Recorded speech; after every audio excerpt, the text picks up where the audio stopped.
The rain came sideways across the fields of Normandy that morning, slicing through the fog like shrapnel. A road, just a narrow strip of mud and gravel between hedgerows, cut across the landscape, empty except for a handful of French farmers staring at the sky. Above them, the clouds tore apart with a scream of engines. Out of the gray burst a Spitfire, its fuselage trailing smoke, its left wing trembling as though the plane itself were in pain. The villagers froze as the aircraft dropped lower and lower, the roar of the Merlin engine now stuttering, choking. For a moment it seemed certain it would crash straight into the field. But at the last second the pilot tilted the nose up, skimming the treetops, wheels lowering through the storm. The aircraft bounced once, twice, then slammed onto the narrow road, its wings slicing through hedges, sparks scattering from its undercarriage as it fought to stay upright. It finally came to rest at the edge of the village, steam hissing from the engine, rain drumming on the canopy. The farmers stood in stunned silence. The cockpit burst open, and from the smoke emerged a figure, helmetless, soaked, face streaked with oil and blood. He staggered onto the wing, raised one trembling hand in salute, and shouted through the wind, Tell them I made it." Moments later, a column of British infantry rounded the bend, rifles raised, jaws dropping as they saw the impossible. One of their own, landing out of the storm like a ghost of victory. The men erupted in cheers, running forward as the pilot collapsed into their arms and the villagers began to clap, first hesitantly, then wildly, as the rain washed the blood and dirt from the young man's face, revealing eyes still burning with life. Dawn came late on June 10, 1944, 3 days after the Normandy landings. But for the pilots of No. 132, City of Bombay Squadron, sleep had already become a luxury long forgotten. They had flown sorties almost continuously since D-Day, sweeping low over the beaches and hedgerows, hunting German convoys, strafing trains, providing cover for the paratroopers and the men pushing inland from the coast. Their base, WW2 Bazenville, carved from farmland near Bayeux, was still half mud and canvas, the ground trembling every few minutes as Spitfires clawed into the morning air, the smell of damp grass mixed with fuel and cordite. Mechanics moved like ghosts among the aircraft, faces smeared with oil, cigarettes clinging to their lips. Somewhere near the flight line, a young pilot named Flying Officer Richard Dickey Hammond, 22 years old and barely 2 weeks in France, crouched by his aircraft, his fingers tracing the chalk writing on the fuselage. For Mum, from England. It wasn't regulation, but nobody cared anymore. The war had stripped away ceremony. What remained was survival. At 600 hours, the scramble bell rang. Engines coughed, then roared, the sound merging into a single metallic growl that rolled across the valley. Hammond climbed into his Spitfire Mach 9, serial MH702, code letters FFM, and closed the canopy as rain began to fall. The squadron leader's voice crackled in his headset. "All flights, form up on me. Objective, supply convoy near Evrecy. Watch the flak." Moments later, they were airborne, lifting through sheets of mist into a sky heavy with gunmetal clouds. At 10,000 feet, the formation split, 4 aircraft to sweep ahead, the rest to strike the target. Below, the landscape, unfolded like a painting half buried in mud. Fields torn by shellfire, smoke curling from burning vehicles, the distant shimmer of the channel beyond. Hammond flew tight behind his section leader, eyes straining through the haze.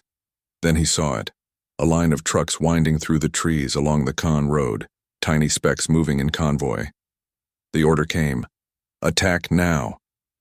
The Spitfires dived, wings folding into the wind, cannon hatches opening.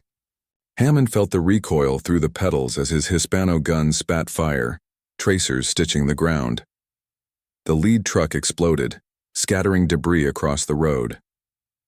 Flak erupted from the tree line, black puffs that bloomed like poisonous flowers.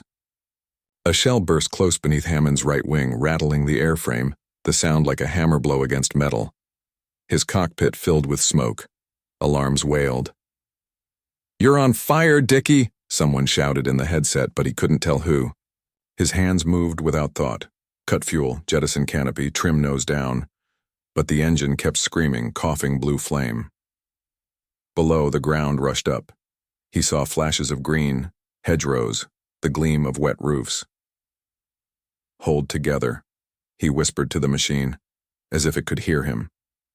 Then through the smoke he spotted it, a narrow country road slicing between orchards.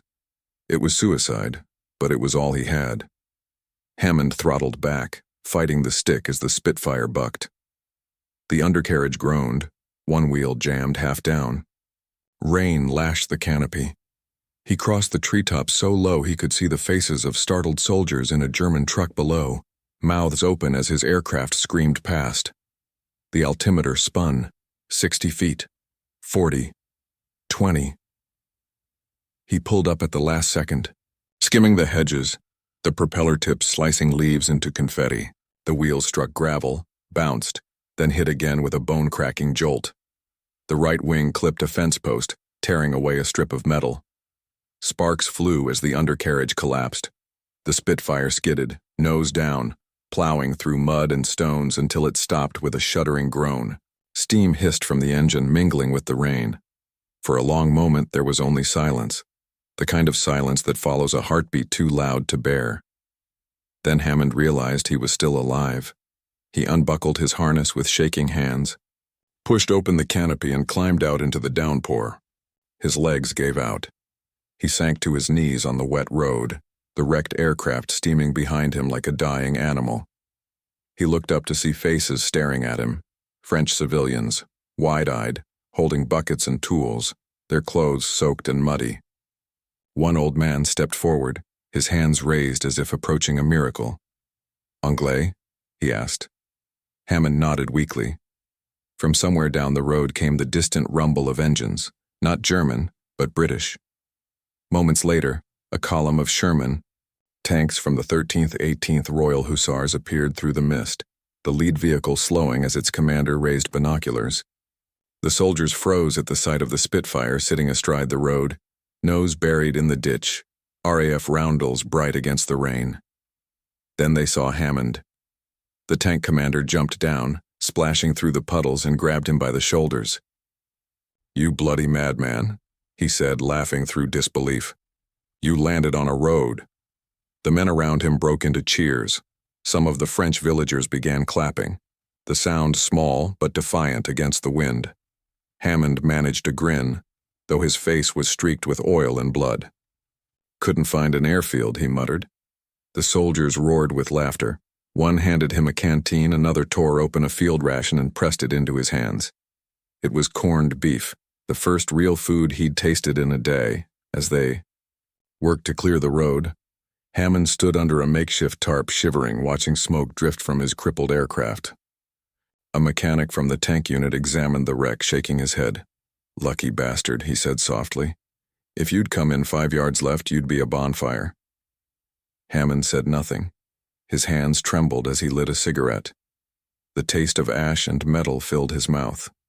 Rain dripped from his helmet onto the mud, each drop making a tiny crater that vanished as soon as it formed.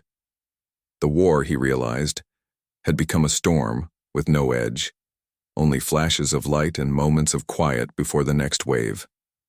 Behind him, the tanks rolled on, engines growling, treads grinding through the mud toward the front.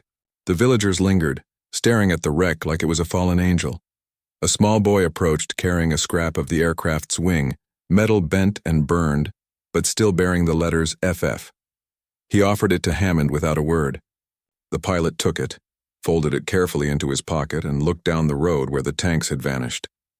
Somewhere beyond the hedgerows, the thunder of guns began again, and the sky, for a moment, seemed to hold its breath before the storm returned. The rain had eased by late afternoon, leaving behind a gray mist that clung to the hedgerows like breath on glass. The road where Flying Officer Richard Hammond's Spitfire lay crippled had turned to soup, its edges spilling into the ditches. Around the wreck, life began to stir again. The British column that had first arrived, tanks, half-tracks, and jeeps from the 13th 18th Royal Hussars, had paused long enough to ensure the pilot lived, then pushed onward toward the front near Tilly-sur-Seulles, leaving a small detachment to secure the village. Now the sound of war had receded into a distant rumble beyond the hills.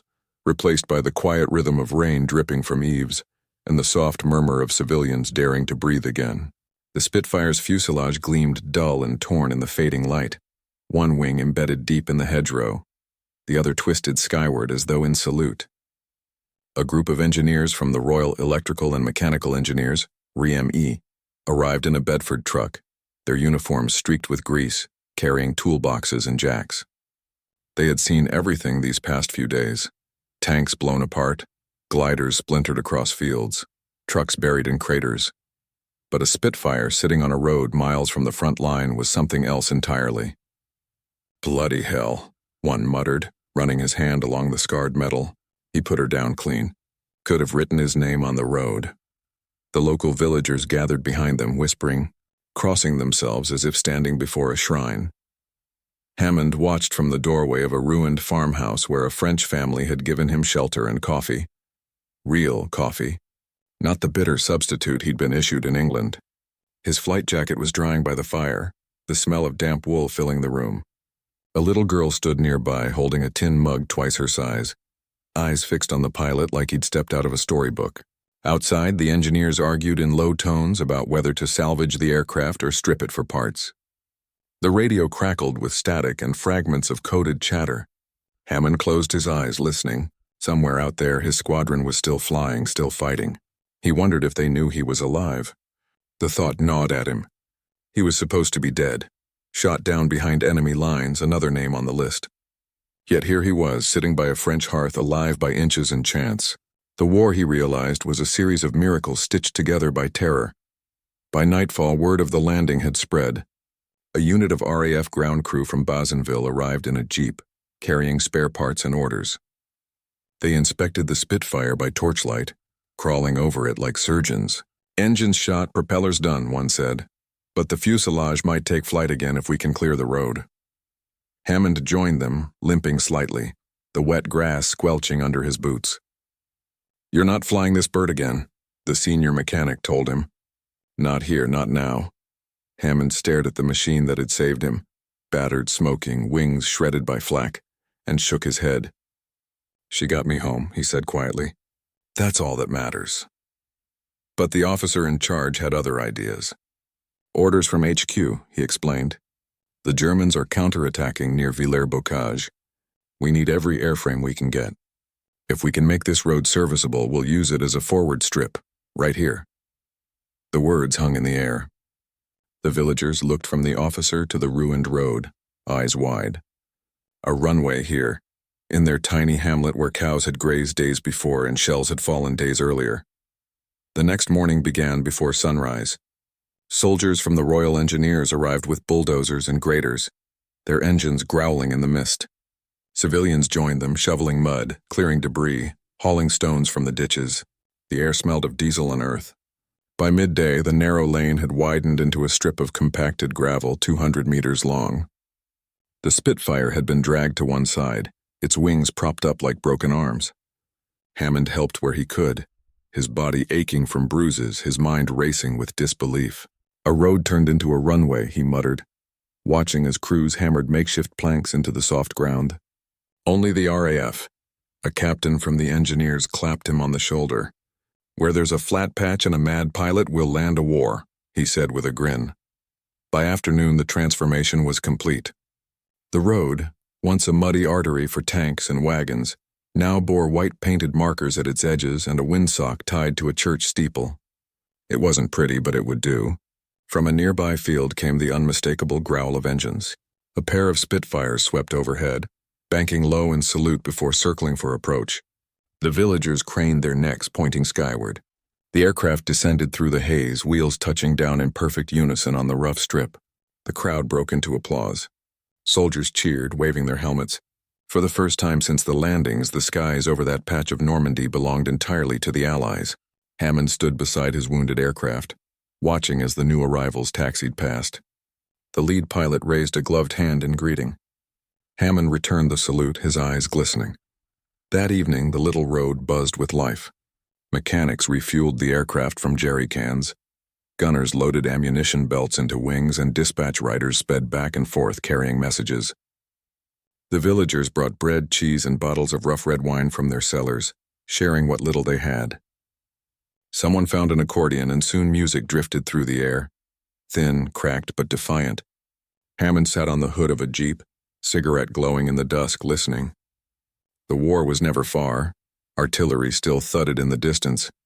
But for that one evening, the world seemed almost peaceful. Children danced barefoot on the gravel strip, laughing as the soldiers clapped along. An old woman approached Hammond with a loaf wrapped in cloth. Pour toi, pilote anglais, she said softly. Pour la liberté, for freedom. He accepted it, speechless. As night fell, flares bloomed across the horizon, distant battles painting the sky orange and white. The newly christened road runway lay quiet under the stars, a strange symbol of resilience carved into the land. Hammond walked its length alone, the gravel crunching beneath his boots. He stopped beside his crippled Spitfire, ran his hand along its scarred metal, and felt something like gratitude. It was more than a machine. It was a survivor like him. He looked toward the east where the flashes of war still burned. Tomorrow, he knew, others would fly from this road into that fire, and perhaps, if fate allowed, they too would find their way home on wings half broken, but hearts unyielding. The following morning broke in mist and pale gold, sunlight creeping through the fog that clung to the hedgerows and the makeshift runway. The road-turned airstrip, still glistening from dew, lay silent except for the distant hum of generators and the occasional cough of an engine coming to life. A thin plume of smoke rose from the farmhouse chimney where civilians and soldiers now shared breakfast. Coffee, stale bread, and whatever rations could be spared. The war had created strange families. Women in shawls poured tea for British gunners. A French boy, no older than 10, carried tins of fuel between the aircraft like an apprentice mechanic. The Spitfires rested along the road in a crooked line, their wings streaked with mud, noses gleaming faintly in the morning light. Hammond stood beside his wrecked plane, still half buried in the ditch, watching as the new arrivals prepared for their sorties. His uniform, once immaculate, was now a patchwork of oil stains and torn fabric, but he carried himself with the calm pride of a man who had seen death up close and found it unimpressive. Around him, life stirred. Laughter, shouts, the clatter of tools, the smell of petrol and wet grass blending into the scent of something like hope. By midday, the first missions were underway. The airstrip, Operation Stripling, someone had nicknamed it, buzzed like a wasp nest. Spitfires took off in pairs, their wheels barely clearing the church steeple before vanishing into the clouds toward Caen, where the battle still raged. Each time the aircraft returned, children ran to count them, holding up fingers, whispering names they had learned by heart: Le Capitaine, Monsieur Taylor, Monsieur Hammond. They did not know the war in strategy or politics. They knew it only by the sound of the engines, the music of survival. Hammond spent the day helping the ground crews, carrying ammunition belts, tightening bolts, fetching tools. He was officially grounded until HQ decided his fate, but idleness felt impossible. In the evening, after the last flight of the day, he sat with the mechanics around a fire built in an old oil drum. Sparks drifted into the dusk like fireflies. Someone opened a tin of bully beef and passed it around. Another shared a cigarette. There was talk of the fighting near Villers-Bocage, of Wittmann's tigers cutting through British armor like paper. But the conversation always returned to the same thing: how strange it was to feel human again, even for a night. Hammond stared into the flames, the faces of the men reflected in his eyes, young, weary, alive for now. Across the field, the villagers had lit lanterns. Their glow swayed gently in the night wind like small stars fallen to earth. Children gathered near the Spitfires, tracing their roundels with chalk, pretending to be pilots. A French teacher named Claire Duret, whose school had been destroyed in the fighting, stood watching them, arms crossed. When she saw Hammond approach, she smiled faintly. "You brought the sky to our road," she said in halting English. He laughed softly, shaking his head. "I brought trouble," he replied. The sky followed on its own. She didn't argue. Instead, she led him to the churchyard at the edge of the village, where freshly dug graves lined the fence. Germans, British, French civilians alike. "We bury them together," she said quietly. "In death, no uniforms." Hammond stood in silence, the weight of her words pressing against his chest. He thought of his squadron mates who had not made it, of empty bunks back at Bazenville, of names scratched from rosters without ceremony. The war had turned young men into shadows, and yet here, in this tiny village, something defied that darkness. The stubborn act of rebuilding even as the guns still thundered beyond the horizon. The next day brought violence. At dawn, a German reconnaissance plane, a Focke-Wulf 190, swept low over the fields, its camera glinting in the sun. Minutes later, artillery began to fall. The first shell landed in the orchard, sending a shockwave through the valley. Soldiers and civilians scattered. Hammond threw himself into a ditch as shrapnel screamed overhead. The second shell struck closer, near the runway. Flames leapt from a fuel drum, black smoke curling into the sky. "Incoming! Take cover!" someone shouted. The engineers ran to move the undamaged aircraft while others grabbed shovels and extinguishers. Hammond joined them without thinking, hauling a hose toward the burning Spitfire. Heat seared his face. The air tasted of metal and ash. Together they fought the flames until nothing remained but charred gravel and melted aluminum. When the shelling stopped, the silence felt heavier than the noise. They counted the wounded, 2 soldiers, 1 civilian, and buried the dead by nightfall. Yet even then, as the fires smoldered, the villagers returned to work. They patched the holes in the road, cleared the debris, rebuilt the makeshift runway before the sun rose again. "We cannot stop," Claire said, her hands blistered, her face streaked with soot. "If we stop, they win." On the third morning, reinforcements arrived. A full RAF service unit with fresh Spitfires, tents, and supplies. They transformed the road into a functioning forward base, complete with a signals hut, fuel dump, and medical post. The once silent hamlet now pulsed with activity, the roar of engines mingling with church bells and birdsong. For Hammond it was surreal, the war and peace existing side by side, destruction and renewal intertwined. Children played among aircraft tires while pilots briefed for missions yards away. A week after his crash, HQ gave him new orders. He was to return to Bosonville, rejoin his squadron, and resume operations. The villagers gathered to see him off. Claire pressed a folded scrap of paper into his hand, a poem written in French titled L'aile du courage, the wing of courage. "To remind you where you landed," she said. He looked around at the faces. The old man who'd first called him Anglaise, the boy who carried fuel tins, the soldiers who'd turned a road into a runway. "You kept me alive," he told them. "No," the old man replied with a faint smile. "You reminded us we were." When the new Spitfire roared down that same road and lifted into the morning sky, the crowd cheered. Hammond dipped his wings as he climbed through the clouds, the village shrinking below into a patch of light amid the dark fields of war. He could still see the road glinting faintly, a silver scar across the land, proof that even in the heart of destruction, something human could still take flight. By the time July washed over Normandy, the land had become a maze of smoke, craters, and broken machines. The hedgerows were scarred by tank treads and littered with helmets, rifles, and the silent stories of men who'd fought there. The road runway that had once seemed a miracle was now a permanent mark of defiance, widened, flattened, its gravel packed hard by the endless cycle of takeoffs and landings. Every day Spitfires screamed overhead, hunting German columns retreating toward Falaise, and every night their shadows ghosted across the fields like restless spirits. Flying Officer Richard Hammond, newly reassigned to the rebuilt No. 132 Squadron, returned to that same road once more, this time as a visitor rather than a survivor. He had been flying missions over Caen, strafing rail lines and ammunition depots when his radio crackled with the order, "Return to Stripling for resupply." He almost laughed. Stripling, the name the men had jokingly given the improvised runway, had entered official dispatches now, a legend born from desperation. When he landed, wheels bumping over the same stretch where his first Spitfire had died, he saw how the war had changed the place. Tents lined the edges, fuel drums stacked like walls, anti-aircraft guns pointing toward the sky.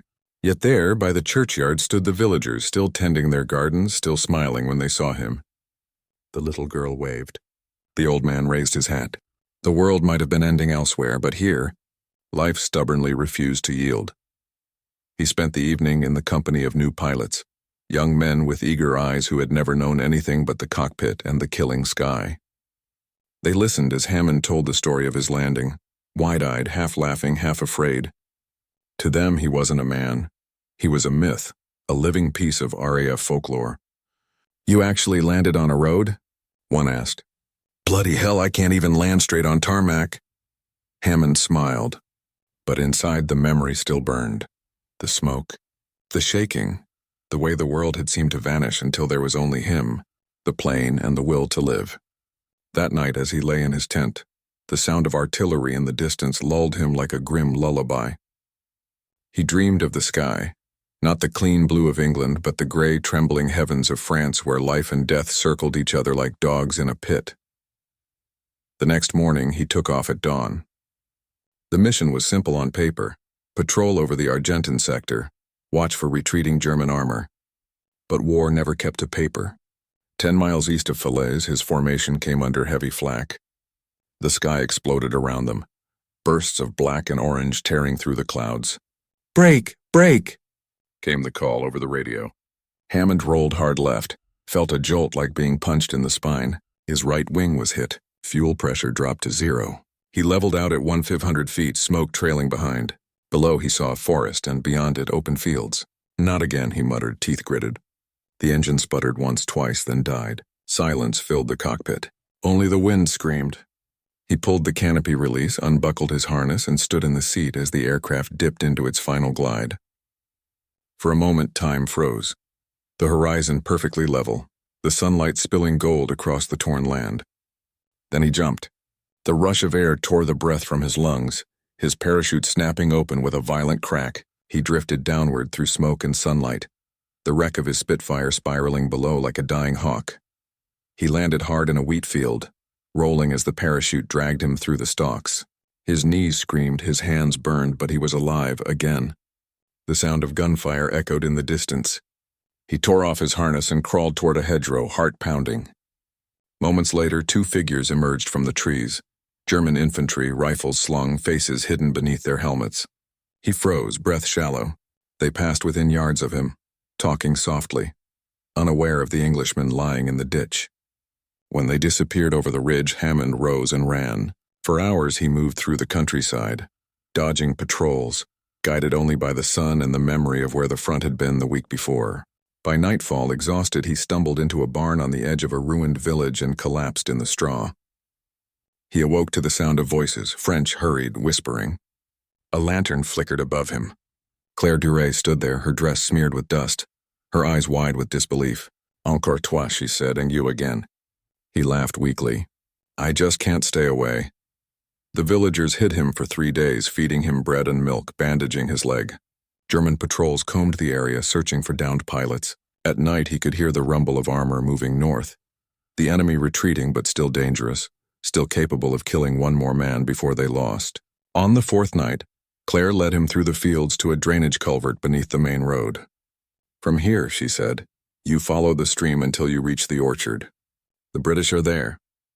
She pressed something into his hand, the same folded poem she had given him before, now smudged with dirt. "In case you forget who you are," she whispered. He wanted to thank her, but the words would not come. Instead, he touched her hand, then crawled into the darkness. Hours later, he emerged into dawn light and the startled faces of British scouts from the 11th Armored Division. "Christ almighty," one of them said. "It's the bloke who landed on the road." When they brought him back to Allied lines, word spread fast. The pilot who'd cheated death twice, who'd landed on a road and then fallen from the clouds only to walk back again. HQ tried to send him home for rest, but he refused. "If I can still fly, I'll fight," he told them. And so he did. For months afterward, Hammond flew mission after mission until the war carried him east into the heart of Germany. Yet in every briefing, every debrief, every exhausted night staring at the ceiling of some damp barracks, his mind returned to that road, that village, and the faces of those who had given him life when the sky tried to take it. The war would end, he knew, but what they had built there, that fleeting, impossible moment of unity between soldiers and civilians, between war and peace, would outlast the noise. The war ended not with a shout, but with a long, exhausted sigh. By the spring of 1945, Europe was a graveyard of steel and silence. The thunder of guns that had once shaken the earth had faded into wind through ruins and the clatter of boots returning home. For Flight Lieutenant Richard Hammond, now 23 and older than his years, the final days of the war passed in a blur of smoke and disbelief. He had flown his last mission over Bremen, escorting bombers that no longer met resistance, only the ghosts of the Luftwaffe that had once ruled the skies. When he landed back in England, the airfield felt strangely small, quiet, too clean, too calm. The men who greeted him were not the same ones who had left. Some carried scars they could not hide. Others carried those no one could see. In the officers' mess, they drank in silence, toasting absent friends with half smiles and glassy eyes. To the lucky ones, someone said, and no one corrected him. The lucky ones, after all, were simply those still breathing. Weeks later, Hammond stood on the deck of a transport ship crossing the Channel again, this time not for war, but for memory. He had requested permission to return to Normandy, to the village, to the road where he had first fallen from the sky. The journey felt like stepping through time. When he arrived, the land was green again, fields sown anew, hedgerows thick with life. The air still carried faint traces of cordite, but the birds had returned. The village looked smaller, quieter, though in the square stood something new, a stone plaque, freshly carved, bearing both English and French words. Ici, les ailes de la liberté ont touché la terre. Here the wings of freedom touched the earth. Hammond walked down the familiar road, his boots scuffing the gravel that had once been his runway.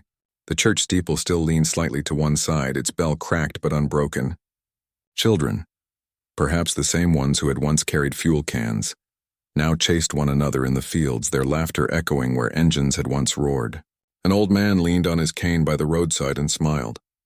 "Le pilote," he said softly. "You came back." Hammond nodded, though words caught in his throat. He passed the farmhouse where he had first woken after the crash, its walls repaired, window boxes blooming with flowers.